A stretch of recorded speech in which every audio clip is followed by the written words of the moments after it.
La Corte Suprema de Estados Unidos, el máximo tribunal del país, dominada por los conservadores, empezó este lunes con varios temas en la agenda, como el aborto, el control de armas y la libertad de expresión. Pero lo primero que hizo fue negarse a escuchar la improbable impugnación de la enmienda 14 para descalificar al expresidente Donald Trump de estar en la boleta electoral de las elecciones presidenciales de 2024. Esta postura fue recibida con beneplácito por sus seguidores. Los demócratas tienen tanto miedo de enfrentar un candidato contra Trump que están haciendo todo para sacarlo de la contienda, y la Corte Suprema no es parte de esto, se lee en un tuit.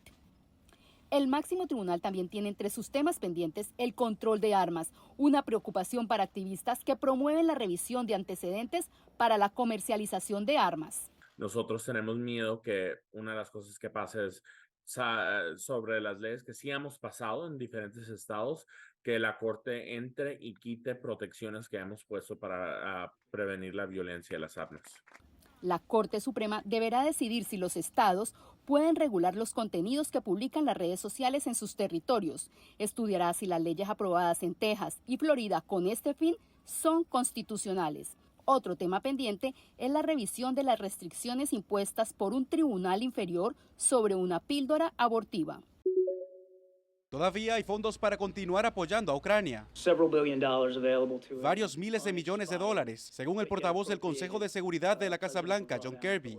Pero en el futuro cercano podría haber un cese forzado en la ayuda que destina a Estados Unidos si el Congreso no aprueba un presupuesto adicional de 24.000 millones de dólares solicitados por la administración Biden.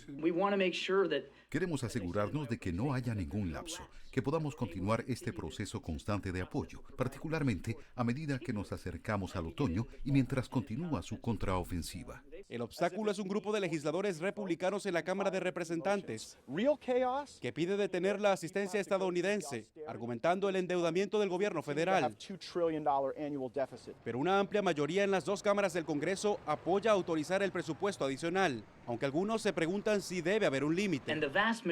La Casa Blanca quiere asegurar fondos para lo que resta de año y el siguiente.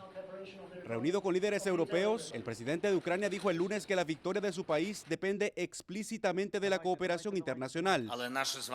Mientras Rusia aseguró que los socios occidentales de Ucrania están cansados, a lo que la Casa Blanca respondió este martes.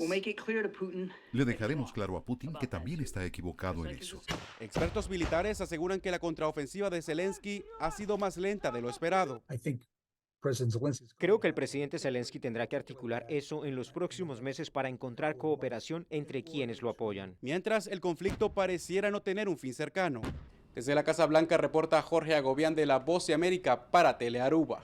Sí, estamos aquí en Rusia, cerca de Tula. Este es el campamento.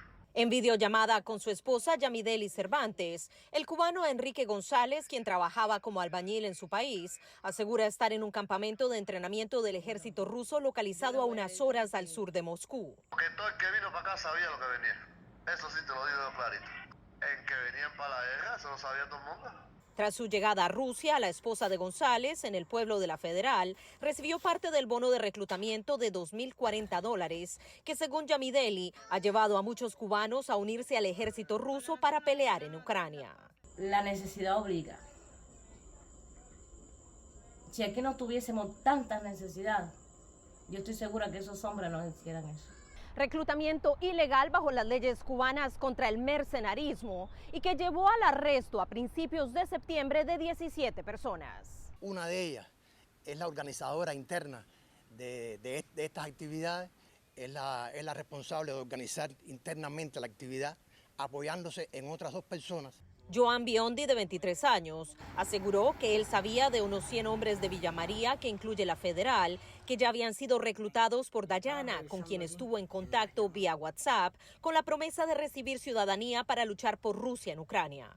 Me dijo, mándame la foto del pasaporte, se la mandé y me mandó un audio como al minuto, me mandó un audio y me dijo, en estos días te avisamos para cuándo es tu pasaje. No me contestó. Más nunca. Pero Biondi indicó que Dayana le explicó que había problemas con los cubanos, lo que ha llevado a cuestionar al gobierno ruso. Órganos competentes están trabajando, están en contacto, tanto de parte de Rusia como de parte cubana. Para el momento no puedo darle más comentarios. Ahora lo que ha quedado claro es por qué aceptan la oferta. Y por eso todo el mundo dijo, escojo esto y no me muero de hambre en Cuba. Informó Celia Mendoza de La Voz de América desde Washington para Telearuba.